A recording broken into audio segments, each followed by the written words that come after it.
everybody, and welcome to Let's Look at Kingdom Rush. I don't know why I adopted that silly voice. Maybe it's because I'm playing another tower defense game, and I want to liven it up a little bit. That's not to say this is a bad tower defense game. In fact, the stance that I'm going to take is that Kingdom Rush is actually maybe one of the best tower defense games that I've played over the course of my entire lifespan on YouTube. That being said, I played an awful lot of them, so I'm getting to the point where I'm like, yeah, a lot of the intro here basically does itself. Let's get started. We'll go with slot 1. I played about an hour of Kingdom Rush so far. See, that's basically autopilot. We're just actually going to jump into a level here and basically get started ASAP, because what is cool about Kingdom Rush is what differentiates it from other tower defense games. A lot of the basics are still at play here. You know, there's two kinds of tower defense games. There's tower defense games where they really go hardcore into the maze building aspect. You build towers and barricades in such a way as to like maximize the duration that enemies spend under fire and under the most powerful fire possible.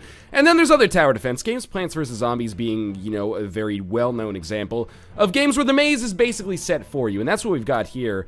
Is a game where you can see, like, this is the path. This is the path the enemy is going to take through the world here. And I actually prefer these. I consider them a little bit more accessible, if a little bit less strategic sometimes. But what Kingdom Rush might lack in strategic depth, and I actually, you know, I'm throwing myself on the altar of ignorance by saying that, because I don't know if maybe when you get way further into the game, it actually gets way more strategic, is that it's got a lot of stuff to do and keep you occupied constantly. Before I talk about that, let's talk about just building towers. Very simple. We'll talk about the game in general, I guess. The game works on a, you know, wave-based kind of gameplay model. Enemies are going to come out of wherever these skulls are, and you can see how many there are and what kind they are. And it's up to you to build towers and other such objects in order to compensate for them. So what you want to do for the most part is kind of a similar thing. You want to keep them in the same place as long as possible so they can be hit by a barrage of annoying arrows and artillery and wizards' beams and stuff like that. So we have 4 towers that we can build. Sorry, I have my hero selected there. We have 4 kinds of towers that we can build. We can build an archer tower, very basic kind of like missile barrage. Missile not in the like ICBM context, but in, you know, the context of a thrown or launched weapon. We have barracks. Barracks are melee attackers, but they function not only to do damage, but also to soak up damage. In this way, they're kind of like a barricade. So you use these as barricades, not to push enemies in one direction, but to keep them standing still long enough for your high damage towers to do damage. You have mage towers. These do lots of damage to enemies with armor, but, you know, there are enemies that are magic resist, so mage towers are not very good against them. And then you have dwarven bombards, basically artillery towers that do damage in an area of effect. And, you know, you can also upgrade all of these towers, and it increases their range, it increases the frequency of their rate of fire, and maybe increases their damage as well. Alright, so let's get started. We can see that there's 2 waves of enemies coming out this way. We have life. Every enemy that crosses this threshold is going to take 1 or more of those away, and we start with 700 gold. Every time you kill an enemy, you get a little bit of gold. So the first thing I'm going to do is create a couple of barracks here, and this is it's almost like a hybrid tower defense RTS game, and that's cool. I'm into that. We can set rally points, and we're going to alter these on the fly if we have to anyway, to create basically like one united front here. And by creating, I wonder if I can get this actually even a little bit, yeah, maybe this is better. By creating kind of a united front here, we're basically guaranteeing that enemies are all going to have to kind of hang out in this little range right here, right? So then in this little range right here, why don't we create a mage tower for enemies that are not magically resistant? That's the new slogan for Lucky Charms. And then we'll also create an archer tower, and the archer tower will be for enemies that are magically resistant, or, you know, enemies that are in the middle somewhere. Now, we have 400 extra gold. We should save some of that for the remaining waves, because obviously you can see there's another aperture over here enemies will pour out of. But we should probably upgrade some towers as well. Standard tower defense system. We'll talk a little bit more about high-level upgrades once we get a little bit further into the level. Levels do take a while, so we should probably get started. I'm going to get 1 level up on my mage tower just to increase its range, so it's more likely to be effective here. And I'm going to level up both of my barracks once. So these enemies, or sorry, these infantry will now be a little bit hardier, and as such, they'll be better served as barricades. All right, let's get started. So the waves are going to come pretty fast and furious. There's no like fast forward function. This is one of the things I think is a negative about the game, but it moves pretty quick regardless. There's been a few times when I've wanted a fast forward button, but not too many. So, you know, this is your standard tower defense kind of stuff going on right here. If you don't like watching enemies kind of pour down these lanes and your units kind of bash away at them until they die, you're not going to like this. Tower defense is tower defense, and Kingdom Rush is one of the better tower defense games I've played over the tenure of my channel. That being said, if you don't like tower defense, you're not going to like this. But what is really cool about it is that it definitely hews a little bit more towards, like, the action RPG side. And you might be saying, how the fuck, like, what do you mean by that? Oh, can I actually level up my archer tower? Yes, good. Before I go through this. We actually control a hero as well, and here I'm controlling Illyria Swiftwind. You can think of her as like an elven, you know, rogue character from Diablo, or like a Wind Ranger, Windrunner from Dota 2. And she's like essentially an extremely powerful tower that we have at our disposal. I'll talk about what I'm doing right here in a second. But she's essentially an extremely powerful tower that we have at our disposal, and she actually gets experience. As she kills enemies, she levels up. I'm going to use a meteor shower here, and I'll talk about what's going on here. As she kills enemies, she levels up. Are you really not shooting this guy for some reason? And as she levels up, she gains more abilities, and she becomes more powerful. So you can see right now, she has 310 total health. She does 10 to 17 damage. Ooh, one second, I should probably build some stuff first. Alright, because there are spiders coming out of this area here. Let's set our rally point like here. And I only have 57 gold, so I can't actually do very much more damage. Please, Illyria, come over here.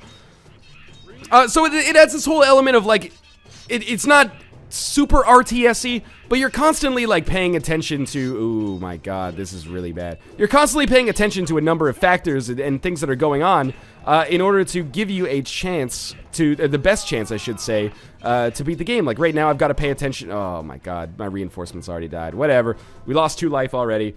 This is bad financial management on my part, I would say. Let's build, like, an archery turret here. That'll stave off some of this nonsense.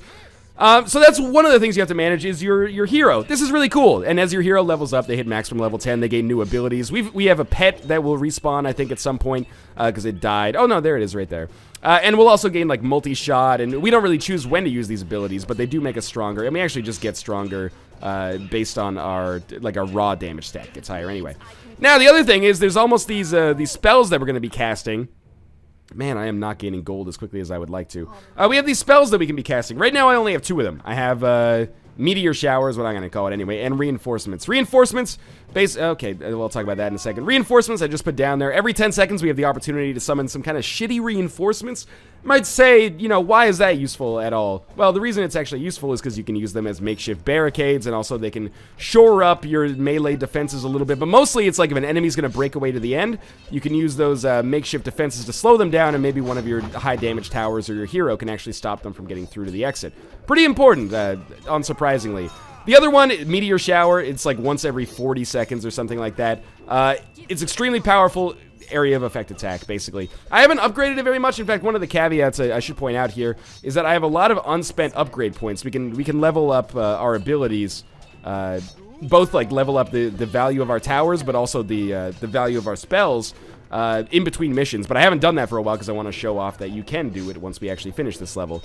Now, you know, again, I'm going to say this multiple times. There's 2 kinds of tower defense games.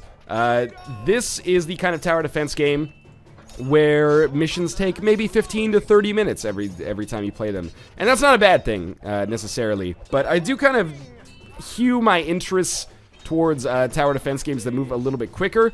And this Kingdom Rush is sometimes guilty of that thing where a lot of tower defense games do it, where when, you know, you start playing, it's really easy. The first 95% of the waves are easy. Maybe you don't let anybody in. But then on the very final wave, just some bullshit happens. And then you're like, well, I lost because there was no way that I could have known on my very first time playing that something like that was going to happen. Like, the mission after this one, this is the reason I'm not playing through this mission right now, by the way. The mission after this one is, I'm just going to call it the Citadel. And the first 19 out of 20 waves did totally fine. On the 20th wave, an enemy showed up that I'd never seen before, and his special power was that he could throw balls of other enemies over your towers and basically through to the exit. So I had like a really strong front, like my very front lines were incredibly strong, but then I had an incredibly weak back line, and unfortunately this ended up playing a pretty major role. Oh, I can almost upgrade this. Okay, good. So now I've upgraded these towers fully. I'll talk a little bit more about higher level upgrades, but basically that's what I'm getting at, is that it doesn't necessarily mean that it's a game that hews more towards trial and error. It was just annoying to have to deal with it. And if the levels only lasted 5 minutes, it would be less annoying, but would it be a better game? Who knows? That's probably a matter of personal preference. So let's talk upgrades. We're on the 7th wave here. I actually have a little bit of time. We could force the wave to come a little faster if we want to. That sounded a little grosser than I expected. But the cool thing is that there's such a high degree of customization within the level and outside of the levels, but especially within the levels of Kingdom Rush. So you can play the game not necessarily however you want, but you might be saying there's only 4 towers. Like, how much customization could there be? Well, where you dedicate your resources is actually very important, because as it stands right now, you know, our resources are spread thin. We want to put more money into our archery towers so they fire faster and have a wider range. We want to put more money into our mage towers so they do more damage. But if you fully level up, it gets even crazier. So let's take this example here. Once we get 230 gold, I'll explain. There's like a second tier of upgrades that can essentially come about. I think we're gonna be fine. Okay, there's a second tier of upgrades that can essentially come about. So we can turn our archery tower at level 4 effectively into a ranger tower. Now, these rangers do way more damage, but also they open up like a whole new tech tree, or, you know, level up tree that you can see. We can now give them poison arrows, or we can give them Wrath of the Forest, which summons thorns, which trap enemies and does a ton of damage. And we can level these up more than once. So it starts with poison arrows, 15 damage over 3 seconds. We can level it up again for like extra gold, another 250. Then it'll be 30 damage over 3 seconds, and so on and so forth. And we can do this with every single kind of tower. So this level's unfortunately a little bit too early for you to actually see it, but we'll get the level, or in the next level, which we won't play because it takes like 40 minutes, we unlock the ability to have paladin guilds, which is effectively like a level 4 barracks, and then you create paladins. And what do paladins do? Well, they're much stronger just in their base stats than like your standard knights that we've got kind of milling about here are. But in addition to that, you can also give them the ability to heal, or you can give them the ability to have a passive crit chance. And so it is almost like the way that you make these choices when you level up in an RPG, or you know, an RPG-ish game like Borderlands or something like that, where you're constantly thinking of these trade-offs. And same with the mage tower. You can upgrade the mage tower to be like an archmage, I think it is, or an archmage. I never know which one of those is actually the proper pronunciation. And then after you do that, it shoots like a big death ray, and then you can upgrade the value of the death ray, or you can give him a spell that causes him to teleport enemies like away from you at times. It's really cool, the degree of customization that there is, and the sheer like myriad upgrades that there are.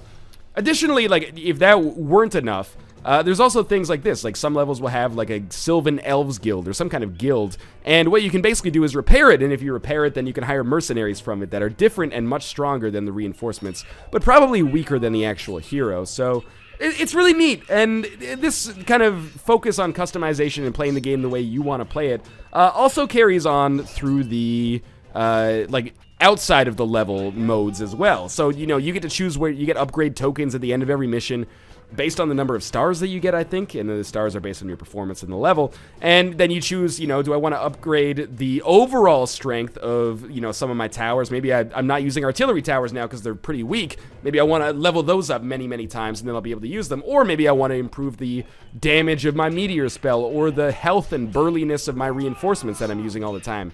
You'll see that in just a second. Have these guys, they haven't been leveled up at all? Okay, that explains why enemies are just pouring through here like crazy. So we only have 3 waves remaining, and it'll be done relatively quickly, but this is a pretty, you know, representative level, indicative of what Kingdom Rush is like. I like it. I am very rarely compelled to play a tower defense game outside of the constraints of playing it for the channel. That's not to say that, you know, they're bad games by any stretch of the imagination. I usually enjoy the time that I have with them to a decent degree. I've enjoyed the time that I spent with Kingdom Rush, I should say, to more than a decent degree. I think this is a very good tower defense game. And I know that this originally came out on, it was a Flash game, and this invites all sorts of questions. It eventually then went to iOS and Android, and I think it's now coming back to Steam, basically. And I don't know if it was originally free. I hope this doesn't spawn any arguments that are like, well, it used to be free, why should I pay for it now? Well, it's like, you know, it's good work. It deserves to be compensated. If your mom makes you sandwiches when you're like 10 years old, for free, mostly because you don't have an income, but also because she wants to keep her genes alive. But if she then set up a restaurant and you're like, Mom, I'm not paying $12 for your pastrami sandwich, like you always made it for free when I was a kid, that makes you an ungrateful piece of shit, doesn't it? You need food, she needs money ever since your scumbag dad left her for, and, you know, Joan from Mad Men or something. I don't know where I'm going with this analogy. What I'm getting at is that irrespective of the roots of this game or the origins of it, it's worth the $10 that they're asking for it. Is that me saying that Kingdom Rush is a must-buy? No, it is me saying, though, that if you enjoy the tower defense genre, Kingdom Rush probably has some stuff there that will tickle your fancy. If you don't enjoy tower defense games, stay far, far away. That applies to the best tower defense games ever made. Say, you know, I don't enjoy RTS games that much. Yo, Northernlion, why don't you play StarCraft 2? I don't play StarCraft 2 because I don't enjoy RTS games that much. It's just, you know what you like and hew towards that, if that makes sense. That being said, I do think Kingdom Rush is pretty good. When I first started playing it, I was like, it feels like a tower defense game. A slow tower defense game, because there's no fast forward button, obviously. That's, you know, probably a good thing, because, you know, you spend a lot of time actually, like, focusing on these active things that you have to do. A fast forward button would probably make the game substantially harder. But the more I played and the more that this kind of, like, depth revealed itself, not, again, to say that it's an exceptionally deep game, but the more I was like, oh, so you can, like, actually control your hero, and your hero is, like, an exceptionally strong tower, almost, that is mobile and can move around, and you can level it up, and there's multiple heroes, like, obviously we're using an archer now, but I also have a knight unlocked, and the knight is, you know, he's a little bit tankier. He obviously doesn't have a ranged attack, so he has to have more HP, because he's actually going to be hit. It's pretty cool. So I have a ton of gold. I should really, yeah, let's level up. Let's get ourselves one level. Let's get ourselves 2 levels of poison arrows, just so you can see the damage that that'll do. And we're gearing up for the final wave here, so I'm interested to see how this works out. We will be introduced to, you know, some different enemies here. Usually those big enemies can destroy my reinforcements in like one hit, so I was just using the reinforcements to keep them in place while I dropped that meteor on them. At level 8, our hero's going to be pretty strong. Again, 10 is the maximum level, but I think we're going to get through this wave reasonably well and finish this video in a timely fashion. But there is a lot to talk about once we actually get back to the main screen as well, because the upgrade side of it is, you know, a fairly large chunk of what happens as well, and again, plays very much into that kind of theme of customization that the game has going on.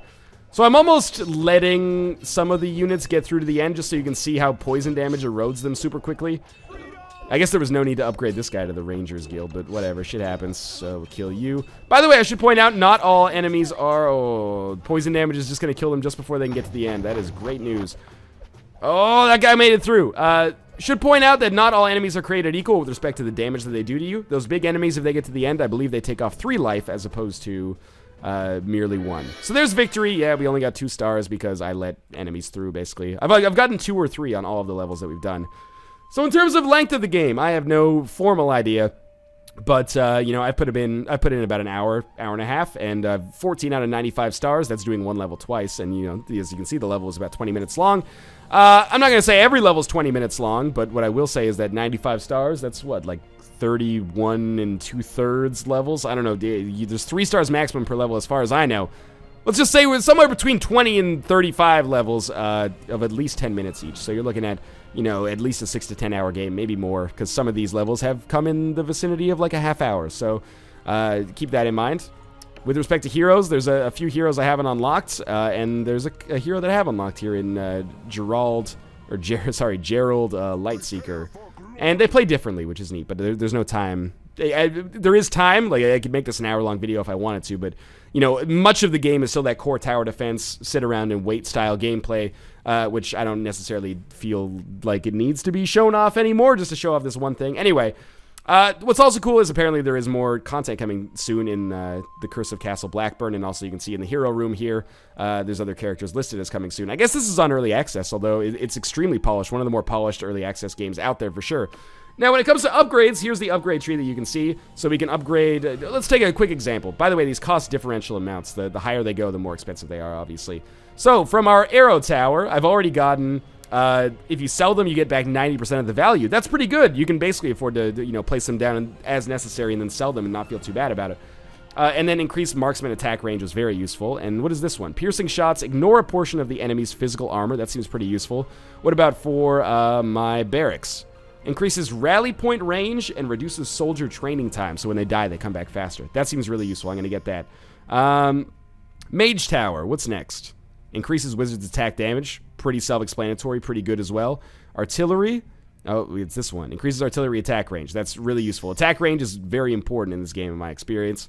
Now, what about for Meteor Shower? Blazing Skies adds 2 additional meteors and increases meteor damage. Seems useful. Or well-fed farmers have additional health and deal a little bit more damage. Both of those seem useful to me. I'll probably go with reinforcements just because I use them more often. In any case, that is my Let's Look at of Kingdom Rush. You can check it out on Steam. It's $10. Pretty standard price for a tower defense game. Actually a little cheaper than Defense Technica, and I think it's better than Defense Technica as well.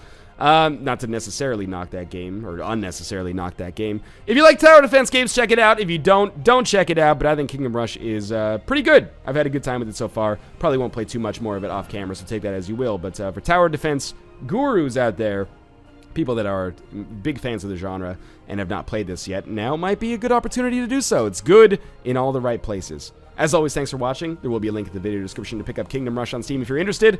And of course, if you enjoyed the episode, make sure to show your support by clicking the like button. I would appreciate it a great deal. And of course, subscribe if you want to see more first impressions like this in the future. As always, thanks for watching. I'll see you next time.